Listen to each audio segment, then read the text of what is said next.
It was both his signal strength and, in the eyes of his people, his greatest weakness. It had certainly been a point of contention between Eluvian and one of his only surviving relatives over the past few centuries. Entellorus's eyes, however, retained their green. If she desired to descend into a lecture over being properly Barani, she would not give in to it today. It was the only mercy he was to be granted, and in keeping with Entellorus, it was small. "I have called you here to ask a favor." He could not prevent his jaw from clenching. He did, however, find flexibility in his legs. He sat. This was not the first time he had been asked a favor, but the color of her eyes didn't imply the cold rage of imminent death. "I am to return to the West March in the very near future," which would be a relief to everyone in the high halls who had any reason to either interact with Entellorus or who was too new or foolish to avoid her. "I expect that I will not be greeted with great hospitality. That has ever been the case." "You have guards." "Indeed, I do.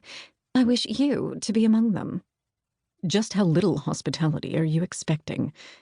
His tone, unlike hers, was sharper.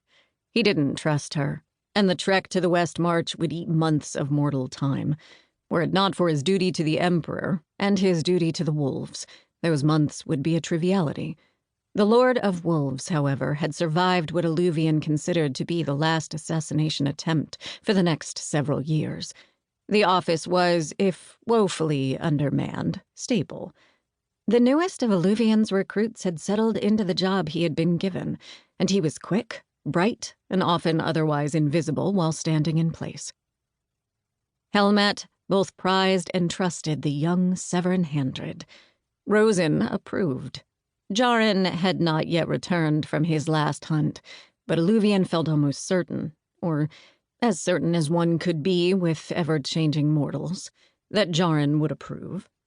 Melian was herself, suspicious and wavering between protective interest, envy, and resentment. The office could survive a few months of his absence. "When do you plan to leave?" "That will depend on you." He had an inkling of what was to follow.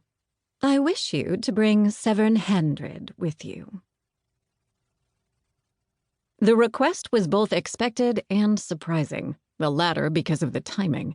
Severn was only barely of age in mortal parlance.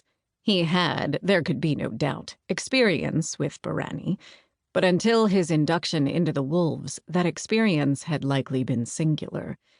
He had met a single Barani man, had been taught to read and write, and had been tested for the magical abilities so prized by Eluvian's kin.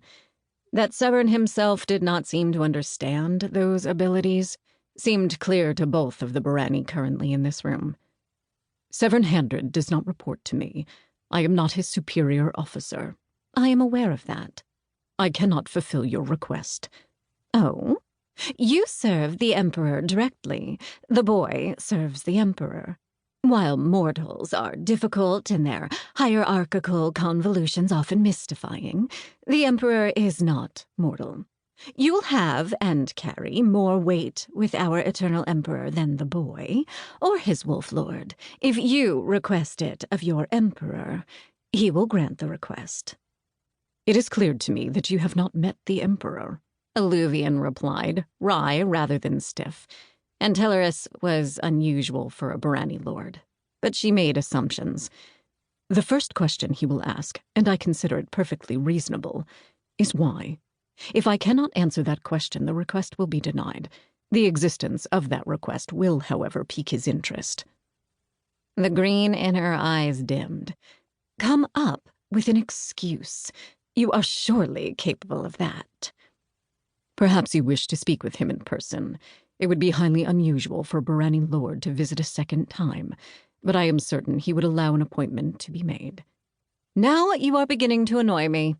"Entellorus, if you cannot gain permission from the Emperor, I am certain the Lord of Wolves would grant what you ask."